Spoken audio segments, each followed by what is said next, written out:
Ladies and gentlemen, good morning. It is on the stroke of 9 a.m, so we are off and flying. That is the accuracy for which AusCERT is renowned. My name's Adam Spencer. I want to welcome you to the 18th AusCERT Cyber Security Conference 2019, Australia's original and best cyber security conference.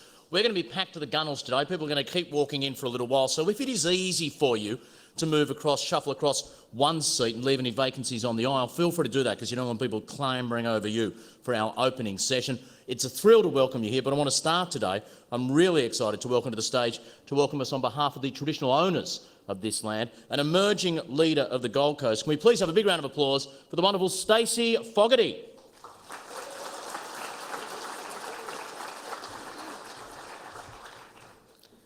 I would like to begin by acknowledging and pay my respects to my elders past, present and emerging. Good morning, my name is Stacey Fogarty and I'm a Mulunjalli woman from Bedesert, which is about 60 kilometres west of where we are today. I am a traditional custodian of these lands and I'm connected to these lands through my blood, birth and my ancestors. This is my land and my family's land, and on behalf of myself and my family, I'd love to welcome you all here this morning. Jingri, Minyago, Jingiwalo, Nananyeri Stacey, Jingri, Yugambeh jargon. Now what I just said to you all in the local Yugambeh language is welcome, hello, how are you? My name is Stacey and welcome to Yugambeh country. It is tradition for Indigenous people to welcome other people into their land, and in doing so, pay your respects to the elders on whose land you are standing on. We do a welcome to country because we have over 400 tribal borders sitting within inside what we call the Australia you see today. Respectfully, we would request permission to travel into another mob's country, permission to travel into another tribe's land, permission to travel into another family's land, and this tradition still continues today with my welcome for you all. If I can explain how this works in a non-Indigenous, non-traditional sense, I'm hosting a party tomorrow night and you're one of the invited guests. The way you would come to my party is you wouldn't just come to my door, you wouldn't just knock on my front door and you wouldn't just walk into my house. You would have to wait for me to invite you in. You wouldn't just open my fridge, start eating my food and start drinking my drinks. You wouldn't do that, that would be disrespectful. So a welcome in traditional sense is how we operate today, which is when we go to someone's house, which you guys are in my house right now, you would come and knock on my door. I would answer the door and choose whether or not to let you in. If I didn't want you to come into my house, you would have to turn around and go away. But this morning, I'm going to welcome you all into my home. So now that you have permission to enter my house, open my fridge and start eating my food and drinking my drinks. If we hold that thought of what a welcome to country is, it is me opening my home and my lands to you. In an Indigenous sense, an Aboriginal sense, in days gone by us, we have a similar fashion, but we didn't have a fridge, we didn't have a door, and we didn't have a mobile phone or anything like that. So you would go to the edge of your country and try to get the attention of the neighbouring people next door. One way we would get the attention of the neighbouring people next door would we would go to the border. The border between my land and the next person's land could have been a river, a stream, a set of trees, or just a rock. And we would get to that rock and would light a big fire. That fire would produce smoke, and that smoke was a signal to the custodians, the owners of the land of which you wanted to gain entry to say, hey, there's some people at the border, I think we should go over and see who it is. So the warriors or some of the men would go over to the border and light the fire and would basically say, hello, what do you want? And you would say, hey, I'd like to fish in your river. We know that the mullet is running now and we would like to come and hunt the mullet to feed our children. Do you give us permission to do this? The warriors would then take the message back to the leader of the tribe and pass those words on. It was up to the elder whether or not to let you in. So in this case, we've said yes. Then the warriors would return to your fire and say, you have permission to gain entry into our land and to fish the river for the mullet, but you must adopt our rules and our laws. And for you to come into and hunt our mullet, you can only bring in 2 warriors to come and fish. Whatever they carry is what you get to take home to feed your family. Respectfully, we would have 100% obeyed the law. So if there were 10 men waiting at the fire, only 2 men would gain entry and the other 8 would wait. The other 2 men would go in and fish and hunt until they got enough mullet they could carry and they would all leave together. So when I say I welcome you and I welcome you to the lands of the Yugambeh people, I am welcoming you to my home. I'm giving you permission to gain entry into my home, but they are under my rules and you respect those rules. So today, I respectfully welcome you all to Yugambeh country and to my family's country. Thank you for listening and enjoy the rest of your day. Nanyabu, see you soon.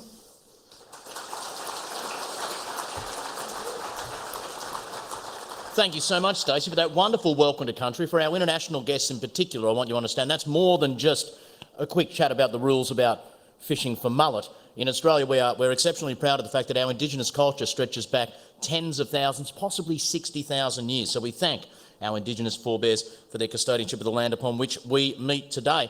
For this, as I said, the 18th AusCERT Cyber Security Conference. My name's Adam Spencer, really excited to be here with you again this year, this time in human physical form. Some of you will remember last year I appeared as a robot. Some of you will remember the bit where I didn't quite understand what I was doing and the robot fell off the stage. Very funny stuff. Tough crowd, had to move on. But obviously, some of you weren't. Some of you are here for the very first time. Quick show of hands if this is your first AusCERT conference. Give our newbies a big round of applause. Great to have you here, ladies and gentlemen. Really excited to have you. If you're up the back of the room, please come and find seats. Plenty of seats down this end of the room in particular. Couple of little bits of housekeeping I has to race through before introducing our first speaker. In the unlikely event of an emergency, remain calm, follow the instructions of the well-trained staff. A public address announcement will happen in conjunction with the evacuation tone. Whoop, whoop, beep, beep. The primary evacuation assembly area is in Acacia Avenue near the southern side of the hotel. Bathrooms, exit the room, turn left and left again, halfway down the gallery side. Phones, out of respect for the presenters, please turn your phones to mobile, off or onto silent. I like to say at events like this, we've got enough breaks during the course of the day. Just look up, free yourself on the screens and soak up what's going on here on the stage. I accept in this group, that's a bigger challenge than it is in some. But if you can, break away from the screens. The presentations we've got here today are quite amazing. Most of you should have installed the conference app by now. You use that for rating the presentations, check in at each booth during the passport to win prizes and all that sort of stuff. And we're particularly excited. The good people at Context are hosting a Pwn to Drone challenge. Now, the objective of this challenge is to allow participants to try their skills in controlled semi-representative industrial control systems, which include a fully functioning SCADA network, including controllable traffic lights, smart meters, pump water storage, simulated smoke fire effects. Once players have compromised the network from the IT DMZ propagating through the operational technology network, possible to compromise and capture. I've got no idea what I'm saying. As often happens for me at AusCERT, most of the individual words in that paragraph make sense to me. They have been placed together in an order that render them gibberish. But I'm told it's a rocking challenge. Get along to the S10 Context booth, have a chat with them. Make sure you go to the registration desk and collect your shirt and bag. The interactive zone, as always, goes off at AusCERT. The Lego booth where you can build your own minifigs, and the lock-picking village, one of the real highlights of AusCERT. Try a hand, pick up a lock-picking set and try and bust some of the locks down there. Throughout the next couple of days, our hashtag for social media is AusCERT2019. Take photos, get images, quotable quotes, everything that's going on, capture the conversation and get it out there on your social media of choice. We don't care what it is. Facebook, Snapchat, Instagram, Tinder, we don't care. Get it out there and let everyone know how much fun we are having at AusCERT 2019. This event is completely sold out. So can we have a round of applause for the organisers? Congratulations, guys. This is just wonderful. It does mean that tonight's gala dinner is absolutely packed to the gunnels with an extensive waiting list. So if for some reason during the day you realise you can't now make it to the gala dinner, do us a massive favour. Go and tell them at the registration desk that your seat will be empty because there's someone else who desperately wants to sit in that seat. We're moments away from our opening keynote, but now to welcome us on behalf of AusCERT and let us know what the next couple of days have in store, please welcome David Stockdale and Mike Hone. Thank you, Adam. Thank you very much, Adam, and thank you very much to Stacey as well for the welcome to country. I too would like to acknowledge the traditional owners of the land on which we meet and pay my respect to elders, both past, present and emerging.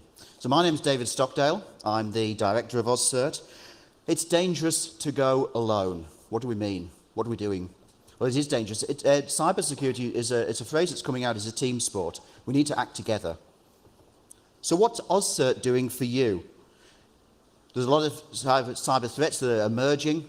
It's evolving very quickly. What does AusCERT actually do for you? Well, we're investing. We're investing big time.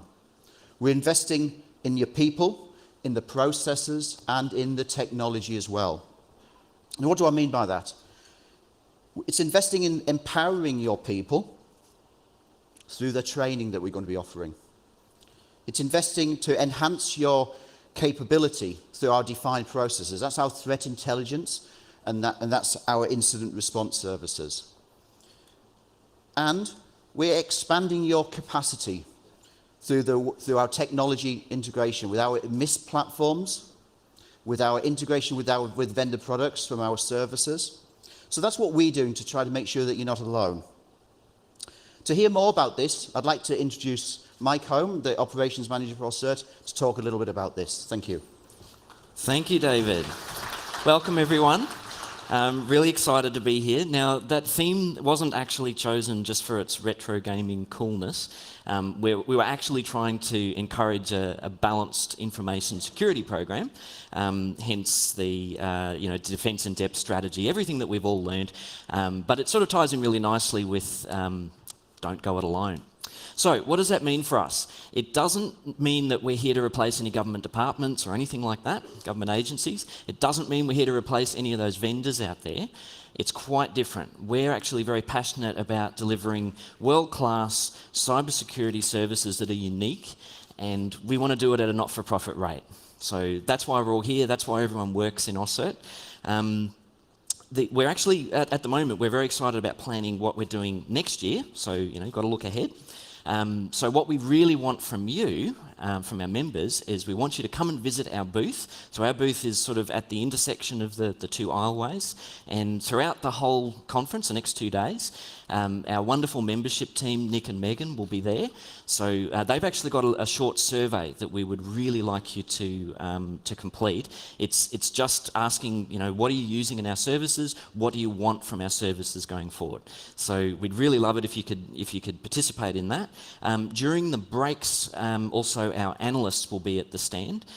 So if you want to actually talk to any of the analysts, just come and find us at morning tea, afternoon tea and lunch. Okay, speaking of our members, we're actually really proud to say that quite a number of our members have been able to integrate our services into their business processes. Because that's what this is all about, obviously. It's not just technology anymore. As David said, we've got to think of people, process, technology. So one of the examples of that is the Information Sharing and Analysis Centre that we've operated now for a little while for the universities.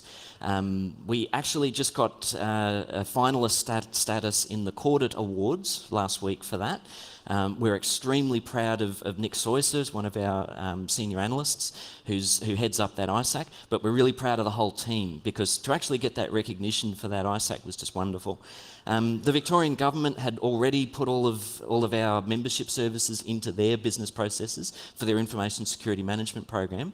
But the next thing they did is they've rolled out our new training across all of their state departments so that everyone can benefit from AusCERT's expertise. And we were really excited about that too. So I suppose it's really good to see that it isn't just about the tech anymore, it is about the people, and that's where that training came in.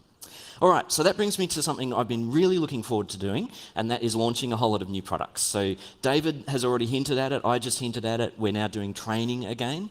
So what we're going to do is over the next month or so, we'll launch that officially, and we'll get all the information out to our members about the courses that we're offering. So there's things like, obviously, incident response, that's kind of a AusCERT team's bread and butter. So we're obviously very keen to impart our knowledge on that. But we've also done some courses on planning your incident response. Now that might sound like a bit of an overlap, but it's actually not. You've got to plan these things in advance. So those courses will be announced really soon, so over the next month or so. The next thing I wanted to announce is something that we've all been very excited about internally, and we've got a few of you on the pilot for this, and that's our AusCERT Daily Intelligence Report. I found before I worked in AusCERT, where I was surrounded by analysts that know everything that's going on all the time in cybersecurity news, I felt like when I worked in a bank, I felt like I was in a bit of a vacuum. I didn't really know what was going on in the world. So it was really refreshing to see all the analysts talking about all these InfoSec news articles. And we sort of looked at that and we went, well, our members probably want to hear that too. So it's now a daily report that you can subscribe to. In a couple of weeks, you'll just be able to switch it on in our member portal. At the moment, if you want to enable it immediately. If you can't wait for that, you can just see our membership team and they'll turn it on in your email subscriptions. And it's just a daily report of some curated news articles that our analysts thought would be relevant to you. So that was exciting. And the very last thing I want to mention, I mentioned we're doing an ISAC for the university. So the ISAC is Information Sharing and Analysis Centre. That was something that we stole from the US. A lot of good ideas come from there in the cybersecurity space, and they're miles ahead of us. So we've actually used done it a little bit differently. We're using MISP for the technology behind that. And those of you that have looked at the program, you'll notice that we've actually got the guys from Circle, which is the team that writes the software behind MISP. We've actually got them here at the conference again. There's a couple of them here, did some tutorials in the last couple of days, and there's presentations today and tomorrow from them as well. So we wanted to be able to get that expertise out to you so that you can learn from it.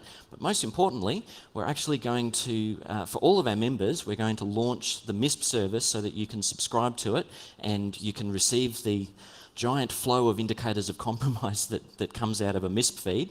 So over the next couple of weeks, we'll announce, we do have to charge you for that. I said that we're not for profit, but it obviously there's an internal cost to us to producing that information. It's a very highly focused, curated, high confidence feed of information, and that obviously doesn't come for free. So we'll announce what the pricing is for that over the next month or so, and we're very, very excited about launching these 3 new products. So I'm going to stop talking now and hand back to Dr. David. We're going to go a little bit further through the journey of people, process, technology. Thank you, everyone.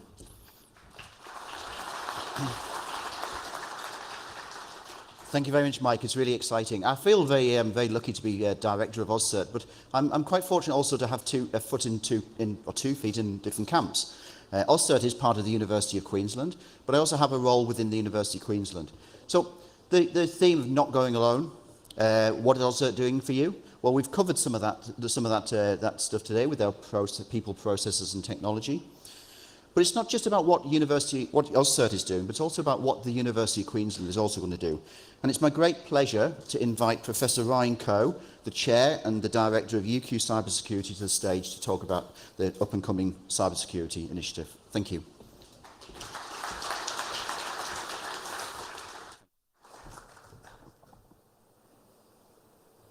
Very good morning to you. It's an honor to be here amongst all the cybersecurity experts here. I want to find out how many of you are from the industry. Can you raise your hands? And how many are from the government? And how many of you are currently not awake and need some coffee right now? Yeah, I'm very honored to actually be part of this UQ cybersecurity program. The whole goal of this UQ cybersecurity program is that in a few years' time, all of you who have raised your hands are going to be part of this UQ cybersecurity network. Why am I saying that? It's because one of the problems is that we always have industry, academic research, and education and training in silos or in different parts of the ecosystem. And one of the challenges is actually to bring them together. So as you can see from this perspective, the University of Queensland has invested in a program which actually brings everyone together. AusCERT and its members, UQ's ITS with its SOC, the industry, government, and international organizations like the Interpol, ISO, NIST, and so on. Together with all the researchers from our different faculties, the engineering, architecture, and IT faculty with the School of ITEE, the science with the math and physics, the mathematicians and the physicists who are working on the quantum computing, the post-quantum crypto, and so on. The humanities, arts, and social science faculty who are working on the different social aspects and the challenges of cybersecurity. And the business, economics, and law faculty working on the business, governance, the economical decision-making, the legal aspects of cybersecurity, medicine coming together to understand from the psychology perspective, even for the health information systems, the data privacy, and so on, the Center for Policy Futures covering the national security and the policies, And we have the Institute for Social Science Research, which supports the HASS, and AusCERT, of course, yeah, coming together. And as Mike alluded to, it's dangerous to go alone, and David as well mentioned that. So we're all coming together, and together with AusCERT, we are actually offering a lot of continuing professional development courses, a master's program, PhDs, and so on. So that's in a nutshell how we are proposing to work together, and it is my dream, at least, to see all of you as part of UQ Cybersecurity. If you come by our booth, you might get a UQ Cybersecurity sticker, right? So I'll see you at the booth then. Thank you very much. Yeah.